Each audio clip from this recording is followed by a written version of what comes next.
Cost of a tiny home. Where do we begin? And what does our budget permit? There are tiny homes for $15,000 and there are tiny homes for $140,000. You decide. Today, I would like to zero in on my tiny home, the cost of it, and what you can look forward to spending for your tiny home. Hope you'll join me. Hey, all you serene and simple life people out there in Cyberland. This is the third video in a series that I have titled BIC. The build, the inspections, we've already done now. And today, what you all have been waiting for and wondering, what did it cost to build this tiny home? Whew, there's a lot that goes into considerations. And if you went back, I would encourage you to watch the open house so you can see what I'm talking about as far as costs. Of course, the inspections was enlightening, hopefully to you, and also the steps to get to the point of having your own tiny home.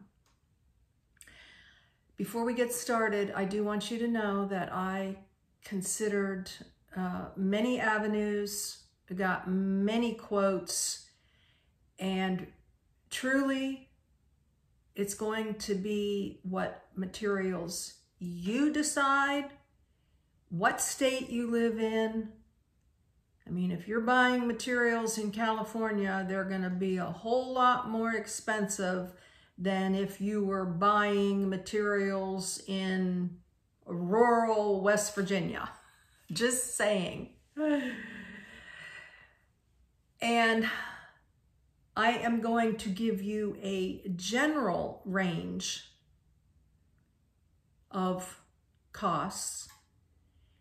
And overall, I tend to fall into the middle to low when it comes to purchasing things, whether it be clothing or whether it be furnishings.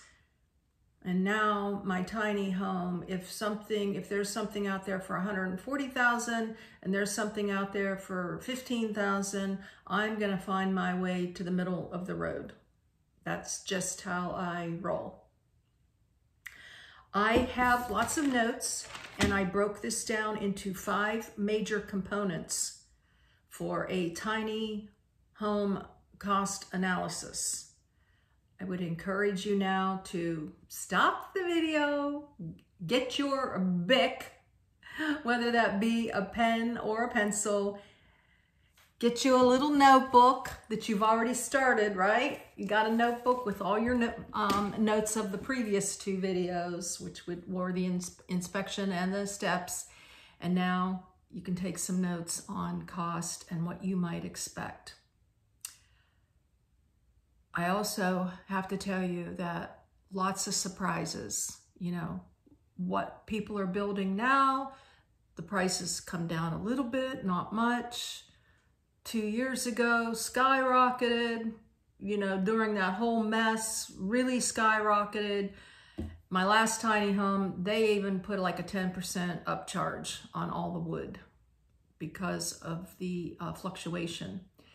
And I'm still hearing that there is fluctuation, although it is kind of leveling off with prices. But wood is still not cheap. All right, guys. With no further ado, I'm going to be looking down at my notes to stay on track, hopefully. This is giving you a range of quotes of doing the entire build and farming out, what I mean, I contracted all the different various pieces. To get a better understanding, you do have to go back to the steps of the tiny build and understand that, because I'm not going to do repetition here. Number one is of course, the type of builder that you mind. We're going to be specifically talking about farming out today, all the different steps, getting different people in. The first was the exterior, which was in my package, included the foundation, the exterior structure, the interior walls, meaning the division between my living room and my 3-in-1 room, building out the bathroom. Everything else is an open floor plan, you know that. And then the engineer plans, the paint for the outside, the permits, and from beginning to end for the first part of this, you know, it was the framing, the roof, and all the final stuff. That was the package. And through getting many, many quotes, I can give you some pretty specific information from where I live and what the costs of things are here. You can look forward. I say that lightly, look forward to spending anywhere between $35,000 and $50,000 just for the things that I just went over with you. And some considerations that is going to make the price go up or make the price go down is whether you, what kind of foundation. Are you looking to get a slab? Is it going to be on block? A slab is a pretty good middle of the road, if not less expensive way to go. I think blocks is cheaper. We're not going to go into what I have because you already know that. If you've watched the build series, you know, or if you go back and watch the steps, you'll know exactly what I chose. The size of the windows. Are you going to get standard windows that the company offers, or are you going to get custom windows? On this one, I don't know if I mentioned before, I got standard windows, 3x5s. 3x4s would have cost me more, go figure. Then are you choosing a shingle roof, you know, the standard shingles, or are you going with a metal roof? And they also make metal roofs that are all one piece now, and those are like top of the line expensive. I looked into them. Curiosity. I can tell you that my metal roof cost me $500 more than getting shingles. So metal is just a bit more. And then, are you going with 8 or 10-foot walls? My builder guided me towards 10-foot walls. And I did not look at what he was doing as upcharging me and trying to get me to buy more. It was the bottom line, of course, is what you decide, but 10-foot walls, I'm telling you guys, it's worth the difference. I even read the other day that 10-foot walls, this is a money trail, brings in a more airy feeling, sparks creativity. It's more like the sky. When I walk in here, I don't see the ceiling. It's like indoors, outdoors. I don't know how to describe it, but I am really, really, really glad I went with 10-foot walls. Now, was the painter, you saw those videos with Patrick, was he happy that I had 10-foot walls? Probably not. Thank you, Patrick, forever. Anyways, just had to say that. So you can go back and watch some of my videos on getting quotes, you know, but overall, when I looked back on all my notes, and I had a big a notebook full of stuff, the big sheets, 35 to 50,000. That would be step number one. All right. The next component in this is the plumber. Again, I could talk a lot about quotes. We won't go there. The type of pipes, whether you're getting PVC or copper. Are you or them supplying them? You know, supplying the, not supplying the pipes, supplying the fixtures, the vanity, the toilet, the two faucets, the shower, the mixing valve, the shower head, the mixing valve, go figure. Write it down, guys. You don't want to miss out on getting the mixing valve. I chose, after weighing out how much it was going to cost, to get my own fixtures. Now, with that said, I let go of warranties with this company by getting my own. And yeah, on fixtures, I went low end. I didn't go middle of the road. And one of the reasons that made me feel okay with that is it's only me turning the water off and on, like once or twice a day. There's not heavy use in here. So it depends on, you know, how many people, how much these things are going to be used. And of course, yeah, I'm rolling the dice. I knew my budget from the beginning. I knew I wanted to pay cash for everything. I own this tiny home outright. That's not bragging. That's just saying. That's encouraging. That's empowering you to not go into debt. You know, put all that into your consideration when you're spending money. Do you want to go into debt? Do you want to get loans? Or do you want to stay within your budget and what you can afford and pay cash for? So I did scrimp a little bit on the fixtures, like the least expensive toilet, the least expensive shower. I don't think I'm going to regret it. If I get a year or two out of it, I've rebuilt some of my savings and I can have those replaced, even though it'll have someone come in to have to replace them. So we'll cross that bridge when we have to. All right. I did lots and lots of number crunching. And are the permits included when you're looking for your plumber? I came up with anywhere between $7,500 to $12,000 for a plumber. You know, some of them were exact type things and they were just more money. It wasn't like 12,000 was giving me more stuff. They were just more expensive plumbers. And you know, you weigh out, do you go with a small company where they don't have the overhead and they don't have all the advertising and the bells and whistles? Or do you go with a large company that has, you know, massive amount of trucks? And it really depends on where they're at in their business, you know, what they can offer, you know, where their bottom line is. So, you know, some days I thought, oh yeah, it's good to go with a small company. But then small companies have to rent out equipment. They don't have the manpower, you know, so it's a pros and cons thing. And the more you make phone calls and the more you go out there and do quotes, I was criticized for getting so many quotes. These guys were happy to come out here. It is part of their business. I talked to them about it on days, yeah, did I feel a little guilty? But they didn't know I was out there getting 10 quotes. I was bringing in people to give me good information, you know, and to learn.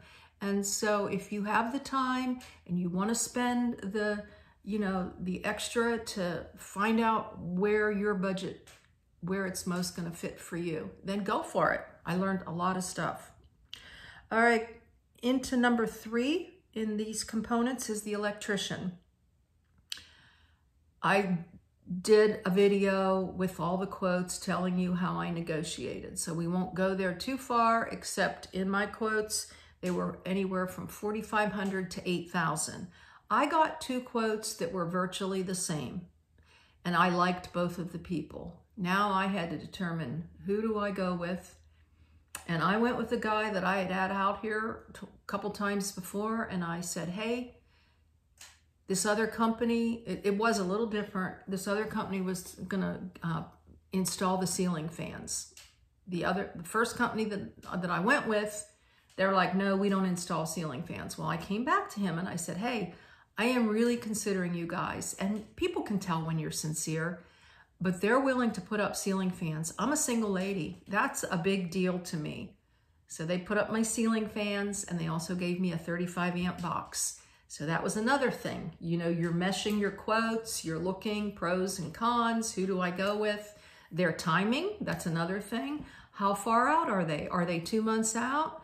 Or are they a month out? And do you need them? You know, I had a timeline. First of all, I thought I was going to be in this home in October. And then we pushed it to November, and it ended up being December. We didn't break ground till the 3rd week of October. So I looked back on my notes because I had stumbled on that. And it was about 8 to 9 weeks for the entire project. And it was definitely a timing thing, which I stressed in the last video. So your electrician could be anywhere, did I tell you this already? $4,500 to $8,000. On to number 4, insulation. Are you getting open cell? Are you getting closed cell? That has a lot to do with your area where you live. I made lots of phone calls and asked lots and lots of questions, because what was I doing? I was empowering myself to learn. And I read articles online, I watched videos. I come to find that some finishers, they'll do insulation, talked about that in the last one, and some finishers don't do insulation at all. You'll get a feel as to whether they'll do it or not, or whether they're just saying, yeah, we'll do it, but you don't really want to hire them. The R value, I've come to find, you know, you need R19 for 2x6s. I think it's R16. I forget now, for 2x4s. I've got 2x6s. And the insulation can be anywhere from $1,500 to $2,300. Remember, I am speaking personally of gathering all my information and putting it out to you now. My numbers, you know, like I said, California could be $2,300 to $5,000. I don't know. But for in this particular area and surrounding areas, I do believe like $1,500 to $2,300 for insulation, and all the other numbers that I just gave you. Number 5, dun, dun, dun, the exciting one and the most, most intensive as far as, you know, what you're going to get is the finisher. The materials that you're going to use. Let's start with the ceiling. Are you getting a regular ceiling, or, you know, are you going to do the tongue and groove? And then the walls, drywall is less expensive than shiplap, but not by much. Are you doing tongue and groove walls? You know, what kind of walls are you doing? I researched different ones. I even asked, you know, a builder or a finisher, hey, how much does drywall cost? And he's like, oh, drywall's always less expensive. Well, come to find out, they're pretty close. Shiplap's a little bit more. And then what size of shiplap? Are you getting the 7-inch boards or the 5-inch boards? You know, all kinds of things like that. And then we go on to the floors. Are you doing wood floors? Of course, we all know that wood floors is going to be the most expensive, so I didn't even go there. I teased myself a little bit with that, but like, no, Linda, you need to stay with the newest thing is vinyl. Vinyl over laminate, hands down. I talk to people. Laminate used to be the thing and not so much anymore. And then I got a hybrid between the two. Who knew that there was such a thing as a hybrid? I found flooring, everything from like $2 a square foot up to $7, $8 a square foot. Mine ended up being $3.39 a square foot. I got it on sale. I was visiting sites daily, and oh my gosh, as God would have it, I opened up this company and found out that my flooring was on sale. I was like, thank you, Jesus. So that was really exciting. And then, of course, you know, for the exterior, I forgot to mention, you know, are you doing lap siding? I've got the 50-year lap siding, the LP. Of course, it will need to be repainted, I guess 10 years. But, and then, you know, what kind, like I said, what kind of wood. Oh, and another thing for trim, are you going with MDF board or real wood? MDF, like what the heck? I don't know what MDF is. Something fiberboard. And I talked to the guys, and I decided to go with the MDF because it's a lot less, it's the cheaper end. I used, you know, in retail, you use less expensive. You don't use the word cheap. We'll use cheap for this. But around the shower, thankfully, the finisher said use real wood because when MDF gets wet, not good. That's just another bunny trail. So, okay, let's look and see if I covered just about everything, the floors, the walls, the ceiling. Oh, and then you get into all your fixtures. I was very, very, very blessed to find a finisher that I could actually go to Lowe's with, and we picked out all the materials together. Oh my gosh, was he a godsend. If you are watching, thank you. He helped me pick out all the wood. We went to Lowe's and just got a huge package deal. Was able to use his pro discount. The guys at the pro desk knew that he was there. They're one of his regular people there at Lowe's. And so he gave me all the discounts. He even gave me a discount on the toilet. And I ordered the shower online ahead of time because the shower had to be here for step 2 in the plumbing. And that was drilled into me too. So that's another thing, is you've got to find out what you need when. I didn't need my sink fixtures until the third go around with the guys in the steps, but the shower had to be here and set in step 2. So I ordered that online. I did some Amazon ordering, like my 2-burner cooktop, various things I talked about in other videos I ordered online. But we went and we picked up the countertop. And again, are you getting granite? Most expensive. I know that from back in the day, you know, granite countertops in apartments. Or are you going with butcher block, I guess would be your low end type countertop. You know, maybe Formica, a little cheaper. So I didn't want to go there. Lots of different choices for countertops. And then we also picked up the cabinets. And again, you're going to get cabinets that are $500 for one cabinet, and you can find cabinets that are 100 some. Mine on the low end.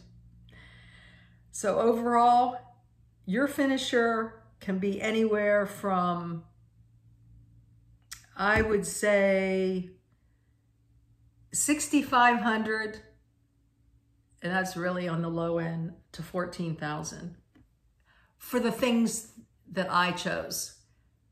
You could, the sky's the limit on how much you can spend. You know, even my appliances are on the bottom of things. But I had a number in mind when I literally first started out, and I knew a couple times I visited that loan, and thankfully I'm like, nope, Linda, did it, done it. You're not going there again. If you can't make this work. I mean, I even came to a place and I told my friend Debbie, I might just have to end with the exterior done and come back and piecemeal this together, you know, and live here without the kitchen or whatever. And I did come to find with inspections that I would not have gotten my certificate of occupancy, my CO, if I hadn't had everything finished in here. So, or at least, you know, with the insulation in here, because they don't come back, you know, but I had to have the toilet set. And yeah, I mean, so I could have lived here with it half done, pretty much. But I decided to stay within my budget, and I worked things out. You know, each month I was bringing in some more income. So over and over, I crunched numbers multiple times. But that's just something that I do on a regular basis and I think that I can afford more. Put in the comments, are you like that? I'm thinking that I can afford something a lot more. And then I'm like, where did that come from? You can't afford that. So you have to narrow it down. You have to make decisions as you go. And that was another cool thing about being my own contractor, is I could take my time with steps. I forgot to mention that. That's huge. You know, if you get someone who's going to build interior, exterior, you're going to go the easy route. You're going to owe them probably in 3 parts. You're going to owe them a third down, you know, a third when they get started, and then a third at the end, where I was able to, you know, pay the electrician, pay the plumber, wait for the finisher. So things worked out better by my doing my own work, and a lot of work it was, but so fulfilling, you know, just like anything in life. When you do it yourself, you're empowered, you're inspired, you know you had your hands on it. Lastly, guys, okay, those were the 5 things: the exterior, the plumber, the electrician, the insulation, and the finisher. Then, and the bottom line that ended up when I gave you the lows and the highs was you can spend anywhere from like $55,000 to $86,000 just for those 5 components. And I feel that the $86,000, you can go way, way beyond that. Because like I said, you see tiny homes that they're on trailers. I had a neighbor in Georgia, $120,000 tiny home, the Taj Mahal of tiny homes. And when I said $15,000 for a tiny home, that would be a shed conversion. So, you know, and you're going to spend a lot of money bringing in your electric and your plumbing. Oh, and size, you know, this is a 20 by 20. What size do you want? I considered a 20 by 25. I thought that would have been like a really cool place to be, and not so much for the pocketbook. Lastly, the painter. Over and over, people said, you know, you should have had that painted ahead of time. I couldn't afford a painter. And I don't mean that with an attitude, although I am coming across like that in my tone of voice. People, considerations. I had to have my shiplap, and I said in my mind, Linda, if it's not painted for a year, it's okay. Patrick came in and blessed me beyond blessing. That was a whole nother video. But I couldn't get it painted ahead of time. Did I know that that should be done? Of course. Painting can be anywhere from $3,000. I got a quote, $3,000, and that was just him eyeballing, the finisher eyeballing it. You know, you can spend up to $6,000, $8,000 for a painter. And some of it's going to be the exact same work, only they charge more, depending upon the company. Alrighty, guys. So that about sums it up for you. I hope that helps you. I am not giving you my exact bottom line, but I did tell you at the beginning that I'm a middle of the road girl. And I feel really good about what I spent and all my due diligence ahead of time to get to the place where I could manage this on my own with my size pocketbook. All right, guys, stay tuned for the 4th in the BIC series, which is the +1, where I am going to talk to you about the differences and the similarities of my last tiny home in Georgia and the tiny home that I'm living in now. One on a trailer, one on a foundation. We shall see you in the next video, and until then, blessings in your day and joy in your journey, however that looks for you. I love you guys.